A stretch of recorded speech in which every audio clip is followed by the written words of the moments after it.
One of the great things about escaping atheism is that there's not a great deal of escaping that you have to do. There was a survey about 10 years ago, I think it may have been in 2007, of attitudes of young British Muslims. And amongst young British Muslims, about 36% of them subscribe to the idea that the penalty for apostasy from Islam should be death. Now, Christianity, in this day and age at least, doesn't seem to take quite such a hardline approach, but nevertheless, if you come from a very devout Christian family, they're going to take a pretty dim view of you leaving their religion, and that can sometimes manifest in ways which most of us would regard as somewhat troubling. I think I mentioned in a video recently a guy called Pessman Pat who used to make videos on YouTube. He's very much into intelligent design, and then a couple of years later he came back and said that he'd left his religion, he'd become an atheist, and as a result of that his family had effectively cut him off entirely. There was only one of his children that he still got to see, and that was because that child was so young that legally he could enforce being able to still see that child. What a terrible situation to find yourself in. But one of the beautiful things about escaping atheism is that you can just fuck off at any stage. Nobody's going to stop you from doing that. The worst that you are going to experience is perhaps a little bit of mockery along the way. But nevertheless, it is just that kind of mockery that the guy that I want to talk about today, Dean Esmay, takes particular exception to. Because Dean is somebody that has started not just a channel, but a project, according to him. There's going to be a website and a whole series of different things called Escaping Atheism. And it's kind of interesting that I'm talking about Dean Esmay, because we have this conflation, don't we, between YouTube atheists and the suggestion that there's just all kind of morphed into men's rights activism and anti-feminism, despite the existence of people like Steve Shives and, of course, Lacey Green.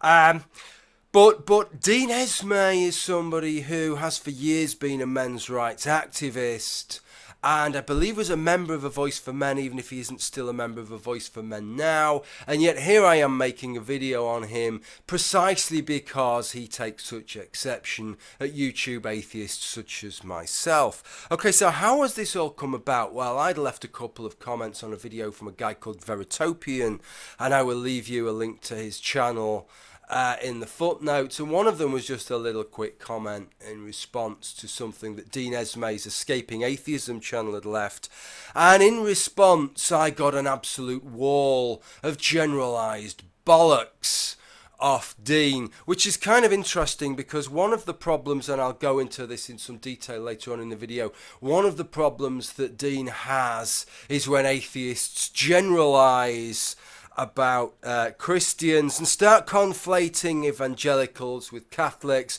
and assuming that they all think the same thing. And yet he has no problem whatsoever with doing the same thing with atheists time and time and time again. Now, what Dean asked me, because we got a little bit of an exchange going there, is he gave me an invitation to do a hangout with him or something like that. But he also showed me a couple. He said, have a look at the channel. There's a couple of hangouts and things that I've done. Having looked at the hangouts that he has done, one thing that I'm sure of is that he and I are not two people that would be able to share a hangout in a very productive manner.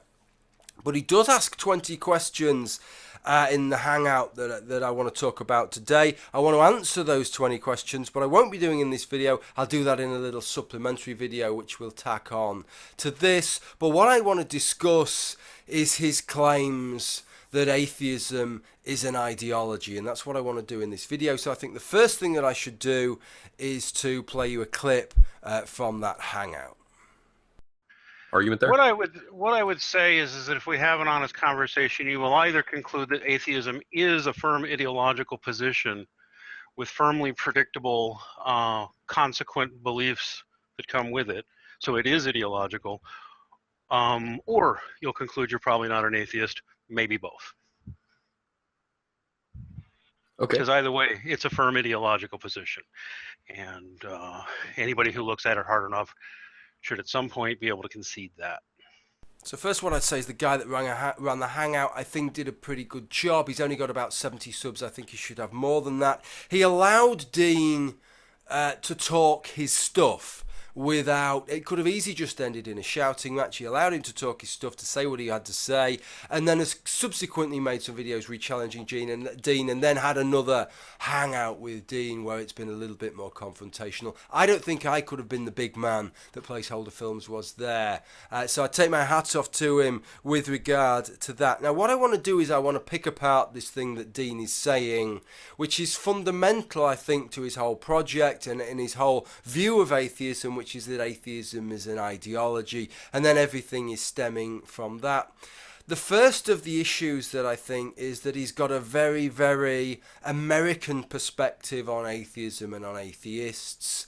And in some ways that wasn't helped because Placeholder Films shares that same perspective, which meant that that never really went challenged. And to show you what I mean, let me play you a clip of Placeholder Films.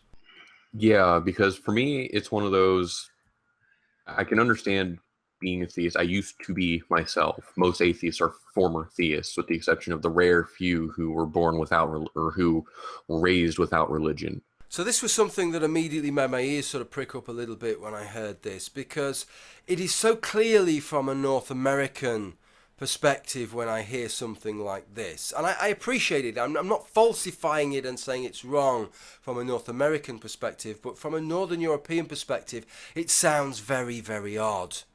It certainly isn't my experience, and it certainly isn't the experience of most people that I know that I've talked to about it. And the Northern European experience, I would say more generally, is people growing up in households that are either atheistic or non-religious. And by non-religious, that could include having parents that if you said to them, "Do you believe in God?" they would say yes.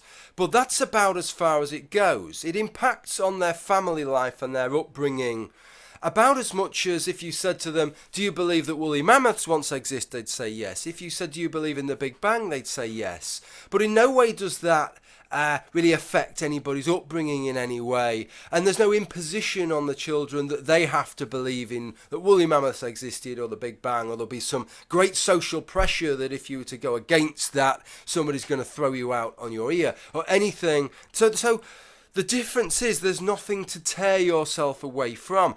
And I hear a lot of things. This is something that I've learnt being on YouTube more than anything else the past 8 years with regard to religion, is just how difficult it is for some people to leave a religion because it leaves a void within them that's not full, right? And how do you fill that void that religion once occupied? And what tends to happen is people that do that seem to impute that on atheism generally. So all atheists must have this same kind of void. And of course, for me, that sounds really rather silly. It's like me talking to Placeholder Films and Dean Esmay and saying, how do you manage to fill the void within your hearts that's within you as not being part of some kind of communist revolution and the sense of brotherhood and fraternity that comes with being part of that? Of course, that's not something the same as I've never experienced. That's something that they've never experienced. So that void doesn't actually exist because there's no sort of tumour that's been extirpated that then requires packing out with something to begin with. There was just nothing to take out in the first place. So I think that's a very, very fundamental difference there, and that shapes the way that we have these conversations. Now, one of the things that's very important with all the things that Dean Esmay says is that he's talking all the time about atheism, right, and the issues that he has with atheism, with the idea of atheism being an ideology and all these things that atheism does, all the baggage.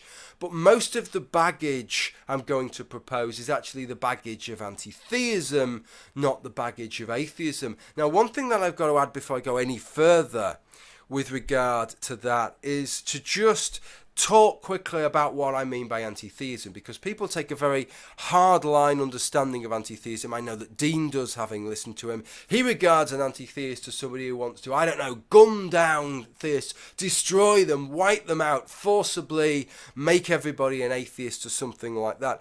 I regard myself as an anti-theist. That is the last thing that I would do. In fact, in many cases, I wouldn't even want to disavow people of their religious belief who already have a religious belief. If you have a religious belief and you're questioning that, and you're coming to somebody like me and asking me things, then I'm going to tell you. But I'm not going to go looking for you and trying to destroy your faith, because that might make you a more unhappy person. And however much part of my anti-theism is that I think that I kind of object to the fact that people are basing their lives around things that I regard as a load of bullshit, effectively, that I don't regard as being true.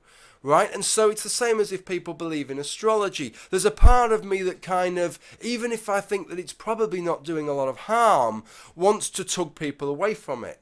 But if I know that somebody's getting a lot out of that, I'm happy to leave that. I'm not even going to try and disavow them of it under those circumstances.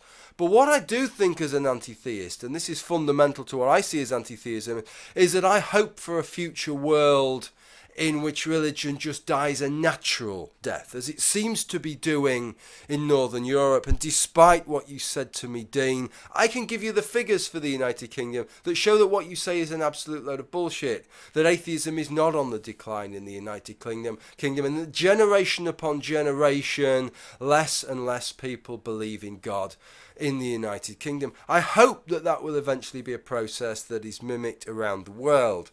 And that is what I mean by being an anti-theist. It's not about forcibly taking people's religion away or taking away your rights as a religious person. I want to make that clear. But a lot of what Dean talks about, I think, when he's talking about atheism, what he's really talking about is anti-theists. And I think one of the reasons for that is that people like me online, YouTube atheists generally, give a little bit of a false perspective of what being an atheist actually is. I can tell you that I know in real life hundreds of atheists. And of those hundreds of atheists that I know, I am the exception, not the rule. I am the only one that I know in everyday life that is motivated to start a YouTube channel that was, as it originally was, solely devoted to talking about atheism and religion and questions of belief, and making the arguments against religion and against Christianity specifically, as it was when I started my channel. I am the only one that does those things. For most of them, their atheism is a far, far more passive experience than my atheism is, right? And that is why I differentiate my atheism as anti-theism, because I'm actually going out there and arguing with religious people, arguing with theists, and in many ways trying to change their minds, those theists that want to get involved in those discussions to try and change their minds. But that doesn't make me the norm for atheists. Now, I can understand from a North American perspective, right, where most people have had to leave their religion, that they have a kind of zealotry because they've had to go through that process. It's a pretty wrenching process to have to go through after all, so it's going to leave an impression on you. And after you've made that huge leap of leaving that religious position and becoming an atheist, you're probably going to be quite psyched about that, aren't you? And you're probably going to want to talk about it and discuss it and want to go out there and impact on other people in the way that the majority of people in Northern Europe don't. I am an exception to that, simply because it's a question of a series of questions that always interested me throughout my life. So I think that's a very, very fundamental series of differences to point out there. What I want to do now is play you another clip from Dean, because one thing that Dean does in this hangout that I'm talking about is that he gives his own journey. Now, what I would like to have done is give you a series of clips, let Dean put it in its own words, but some of it I can't really sequence without it being a little bit quote-miney, and I don't want to do that. And in some ways I can probably do a better job telling you what he says, other than the last bit, which I'm going to play you, and then invite you to go and listen to what he says. It's quite an interesting little chunk, but his journey is something along these lines.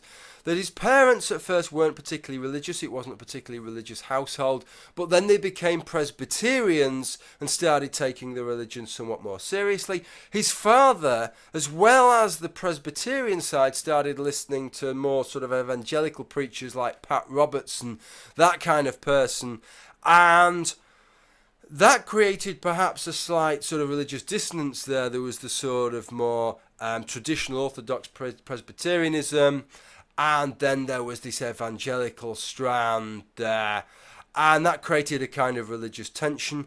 And gradually Dean got drawn into other areas of spirituality, right? But he was obviously quite a spiritual person because he was getting drawn into other areas of spirituality. I think he mentions astrology and a few other things, and eventually reached a point in his life where he thought, no, actually I think this is all a load of bollocks, and he declared himself an atheist. And that happened for a few years, but then as a result of some things which seemed to be more as a result of the way that atheists were conducting themselves rather than anything else, but I could be wrong on that, he started searching for a religion. Now, this is the point where I want to allow Dean to put it in his own words, so let me play you another clip of Dean. And, I knew Islam, for entirely cultural and familial reasons, I figured Islam's not going to work. Jews don't want you to convert. I don't know if you know that, but they don't. What am I going to become, a Hindu? I had chosen Christianity out of this is what will culturally work. After all, maybe it's all still just chemical, electrochemical effects in your brain, and your wiring has just made you irrational to need this irrational shit. But I'm going to go along with it anyway because it's psychologically beneficial. That's why I'm there. I chose Christianity because it was culturally comfortable. It wouldn't be weird, right? How am I going to tell my ex-wife, because I'm divorced at this point, my ex-wife and my kids, I'm a Hindu now? I wouldn't have been opposed to that, but this seemed culturally appropriate. So I've got something to propose with regard to this as to how you're viewing atheism here. But I've got to say before I say that this is just, it's not that I've never heard anybody say anything like this before, but it's so far away from the way that I view anything in life or would approach anything that it kind of, the mind boggles a little bit. And this is the part that motivated to me to respond, because you talk about picking a religion in exactly the same way that I would talk about picking a new wardrobe for my bedroom. There's a beautiful mahogany wardrobe over there, but all my stuff's oak. It's just not going to fit in that mahogany wardrobe, right? It needs to be able to fit into the rest of the decor in my bedroom. So I'm certainly not going to pick that one. I'm going to go for an oak piece of furniture if I need a new piece of furniture there. That is how it comes across to me. And it seems very much as if you're putting the cart before the horse here, Dean, in the most bizarre of ways. If I can imagine we were having a conversation, Dean, right? And we're not going to, because I just don't think it would work, which is why I'd rather address you in this kind of format, really. But imagine if we was having a conversation and I said to you that I started looking into, let's say, the lunar landings, right? And some things just didn't start to make sense. The science didn't start to make sense. The technology didn't start to make sense. The economics of it didn't start to make sense. And when I put all those pieces together, I started to be convinced that the lunar landings were faked and that were all done in a studio, right? So I became a conspiracy theorist, effectively. Right, now you might look at what I've said there and think, okay, fine, if that's what you think. But at least you could understand the process that I would have gone through to get there. That I looked at these different facts, I looked at the different bits of evidence, and that as a result of that, I came upon those beliefs, and that is what made me a conspiracy theorist. But instead, imagine if I come to you, Dean, and I said, well, I decided that there was a bit of a hole within me that needed filling with a conspiracy theory, that I needed to become a conspiracy theorist. The question is, which conspiracy theory should I believe? So I started looking at them. I looked at the lunar landings. I looked at 9/11 and whether that was an inside job. But I thought, well, for cultural reasons, they're all a little bit sort of American-based. But then I thought about Princess Diana's death and the fact that it could have been commissioned, ordered by the Duke of Edinburgh. And I thought, yeah, that's perfect. That fits in with my culture. So that's the one that I started to believe. And that's why I became a conspiracy theorist. I think that would leave you somewhat bemused. You'd think, but that's putting the cart before the horse, Noel. You know, you've decided to become a conspiracy theorist and then gone shopping for a conspiracy theory that fits your lifestyle, rather than actually believing something as true, and then the label of conspiracy theorist just being tacked on at the end there. And that is how I view what you've said here. And the reason that that is important is what I want to propose to you is that you are judging how atheists feel and atheism, when you call it an ideology, based upon your own mental state and how you viewed atheism when you was an atheist, and that when you was an atheist you were still a religious person. Because what I'm proposing is that you've always been a religious-minded person. You're a religious-minded person before, you're a religious-minded person during, and you're a religious-minded person now. And the fact that you went shopping for a religion in that manner, it only evidences that. The difference is that for a period of time in your life, you were a religious person without a religion. And I mean that in the broader sense of the word, Dean. You didn't have any kind of spiritual hook to hang your religious coat on for a period. And so, yes, of course, that affected your mentality, and that affected how you felt about atheism, and so that perhaps for you, atheism was an ideological position. That is how you felt about it, and that is how you acted on it. But that doesn't mean that atheism itself is an ideological position. What you're doing is you're just projecting your experience and making it every atheist's experience and making it intrinsic to atheism itself, and that's where I think that you're going fundamentally wrong there. Now, one thing that you did in your video with Placeholder Films is that you asked him 20 questions, said you'd go through the answers at the end with him, which never took place, which was a shame. What you wanted was a yes-no answer. I'd like to answer those 20 questions, but that's outside the scope of this video, so I'm going to tack that on as another video to this, probably put them both live at the same time. For anybody who's interested in my answer to those questions, I'm not really prepared to give yes-no answer to those questions. I'll give my answers. If you want to review my answers and decide whether you regard them as yeses or nos, then you can do so. But I'd much rather give my answer and you decide whether it's a yes or no than try and say, well, that's 49-51, so it's got to be a no. That's 51-49, so it's got to be a yes. I don't really want to play that particular game.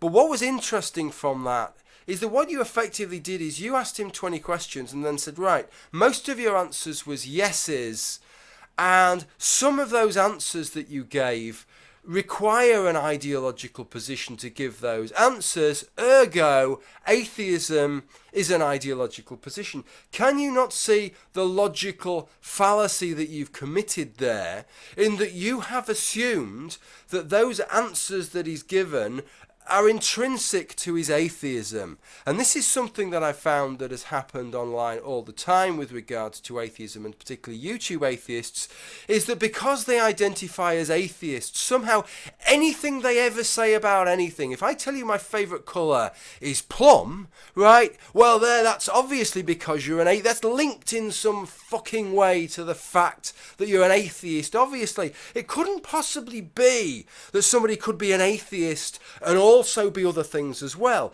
also have other positions and other beliefs and other opinions and other understandings of the universe that are set apart from their atheism. And that is where I think that you made an error with regards to that. As I say, I'll tackle those 20 questions in another video. The last thing that I want to do before I wrap up here, Dean, the thrust of what you said within your video is that what really annoyed you is that atheists did two things: that they were very, very rude to theists, and if they want to get on, they need to stop being right, that they need to pull their head out of their asses and stop being so rude to theists. And this is something that you mentioned a lot in the Hangout and in the several other videos that I've seen you make. It's your major theme. And the other thing you want to do is to stop generalizing about theists. And yet, throughout this hangout and throughout every video that I've seen you do, these are things that you do time and again and again and again and again. Please tell me you can see how inconsistent you are with that. In fact, what I'm going to do is let me put a little bit of a montage together for the videos. Just from this hangout, here are the segments of Dean bemoaning atheists for their generalizing and rudeness. Actually, there was a time when I got attacked by PZ Myers. Now, what I got attacked over is irrelevant. But it's obscure, right? I'm sitting here, I'm an atheist, and I take a position on the creationist wars saying basically that fighting them is making them more powerful. Stop it. And I was viciously attacked for that position. Yeah, if you're an atheist, you still learn to disambiguate that way. Because really, I'm getting sick of getting Fred fucking Phelps thrown in my face. I just really am. If I get people come out of this conversation and say, you know, you're right, I should have at least realized that God's a rational concept and religion's not to be treated like child's play, that would make me happy. You guys want to crush us. You don't want to live next to us. You want to mock us. You want to blame us and scapegoat us for social issues, even social issues we should get credit for. Where are the secular humanist organizations and the skeptical groups saying, this is appalling, never speak that way about religion again? No, you'll tolerate very predictably treating me like a mental incompetent. Even though I stand in the tradition of Plato, Aristotle, Augustine, and Thomas Aquinas, bitch. You guys sound scary because you act like we're all retarded and dangerous. And we're not supposed to react to that. And you act like you're the rational ones. No, you're not. You have a lot of ideological positions that are also scarily political. Right? That's what you have to believe. Or you could consider the other possibility that there is rational reason to believe in the spiritual. And then even if you don't, maybe you should treat people who do with a little more respect.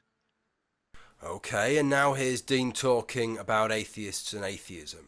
We're not happy with the way we see atheists and atheism behaving in the current culture. A lot of us see it as very toxic, very destructive, very anti-intellectual, and quite possibly dangerous. Very reasonable reason for us to think so. Seriously, atheism is a deeply ideological, mind-closing, mind-numbing movement that should properly be called a cult for its cultish behavior, its cult leaders, and its cult attitudes. And I'm here to tell you as a Christian, I would way rather you become a Shintoist or a Hindu than still be an atheist, because that atheism shit is some garbage. So I'm really, all you guys get mad. Sometimes I'm poking fun and sometimes I'm rude, but really, a lot of us, a growing number of us can see it. You guys' brains really do all work alike. Bring me your low-rent intellects like Bertrand Russell and Richard Dawkins. I'll eat them for lunch. They're full of shit. Richard Dawkins isn't even a fucking scientist, really. He's a pseudoscientist and a cult leader. Sir, it's not. Atheism is incoherent nonsense. I quit because I realized that. And it took me years to come to a more mature understanding. But all I needed to know was atheism is illogical, because it is. It's not sustainable. It's not coherent. It gives you nothing. It leads to nothing. It actually narrows your mind and makes you dogmatic. And last but not least, I want to play you a couple of clips of Placeholder Films from a video that he made subsequent to that hangout, in which he reads out a comment that Dean had left on that hangout following the hangout in the comment section, but which Dean has subsequently deleted. And have a listen to what Dean had said in that comment. I think anyone who thinks like you needs to be kept away from positions of power, trust, or authority. Literally so. I mean that without the least bit of anger or hyperbole. I would never trust you with anything important based on those answers, and I feel that way about pretty much everyone who liked what you said or posted in any substantial agreement with it. You proved to me and others that atheism is a genuine cult that indoctrinates people with lies and is a deeply dangerous and hateful ideology. You're not a hateful person, of course. Many who joined the Hitler Youth weren't either.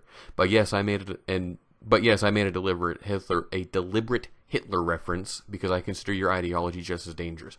Okay, so I mean, everybody can listen to that and decide for themselves what they make of that. What I would say is that if one of your objections, which you repeat in video after video after video, is that you're sick and tired of atheists being rude and atheists generalising and having such a negative and unwarranted, in your view, negative view of theists, that you really need to be mindful of the rhetoric that you're using yourself. Dean, even if secretly in your mind you think atheists are the biggest load of bastards under the sun, right, you need to suppress that, because it is making you look an awful hypocrite to use the kind of language that you're using whilst at the same time criticising atheists for doing exactly the same thing. Look, Dean, to sum up, if I can leave one thing at the end of this video isn't a beat up on Dean Esmay and his new project. That isn't the point of this video. Your channel only has about 50, 60 or 70 subscribers. If it gets more subscribers as a result of this, then that's fantastic, and I hope people who do subscribe do not just subscribe to give you a load of shite. I hope they do listen to what you have to say, right? And maybe they will learn something about Catholicism, about Orthodox religion, history of religion, and maybe it'll give them a different perspective in some ways. Who knows, maybe a couple of them may actually leave atheism as a result of that. Whatever, Dean, whatever. But what I would ask is that you do what you ask other people to do, and I would ask you to dwell on what I have said here, which is that when you start making these assertions with regard to atheism being an ideology and atheism being a series of commitments to certain things and being a religious viewpoint, you are very much being shaped by your own very specific experience of being